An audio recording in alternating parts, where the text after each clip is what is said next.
სანამ ასკროლო მინდა დღევანდელი თარიღის შესახებ გითხრა. 11 სექტემბერი 1795 წელი. თბილისი დაეცა. სამდღიანი უთანასწორო, მაგრამ სწორუპოვარი ბრძოლის შემდეგ მაინც სპარსელებმა იმძლავრეს და თბილისი აიღეს.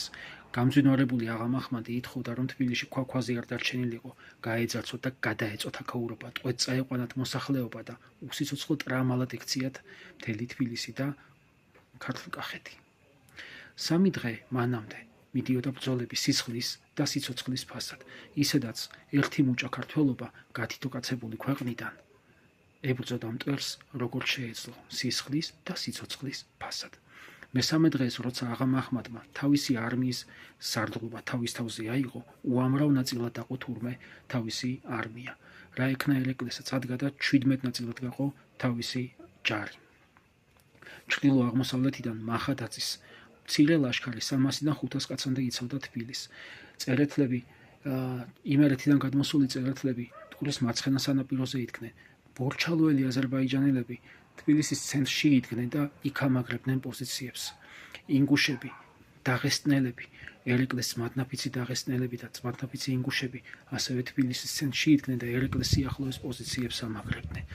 პოლკოვნიკ გურამიშვილის საარტილერიო დანაყოფი იდგა ნარეყალაზე და იქიდან ესროდა, იქიდან უშენდა ჭურვებს მტრის პოზიციებს. ყველა როგორც ერთი, ერეკლეს მთელი სახლეული და ოჯახობა ბრძოლის ველზე იდგა და იბრძოდნენ. მეფე უკან დახევას არ აპირებდა. მაგრამ რა ექნა, როცა 300 და 500 კაციანი დაჯგუფებებით ებრძოდა 5-7 მეტ მტერს.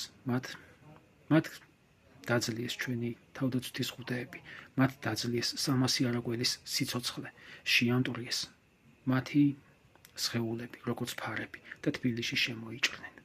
წარმოიდგინეთ მათი გმირობა, მათი დადებული ფიცი, რომ ან გამარჯვება, ან სიკვდილი.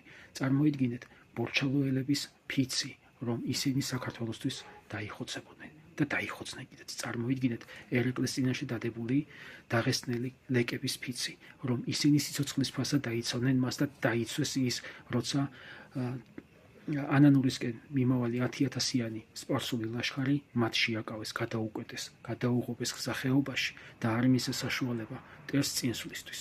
აი ეს არის გმირობა, აი ეს არის შენი ქვეყნის და შენი სიტყვის სიყვარული და რა ის, როგორც ახლა იქცევიან, ვინ მოასწრებს ქვეყნის გაყიდვას, ვინ მოასწრებს, რომ რაც შეიძლება იაფად, მაგრამ მოასწროს ქვეყნის გაყიდვა. აი ესაა ჩვენ შორის განსხვავება. აი ეს არის იმ ნამდვილ ხალხსა და ამ გაყიდულ ხალხს შორის განსხვავება.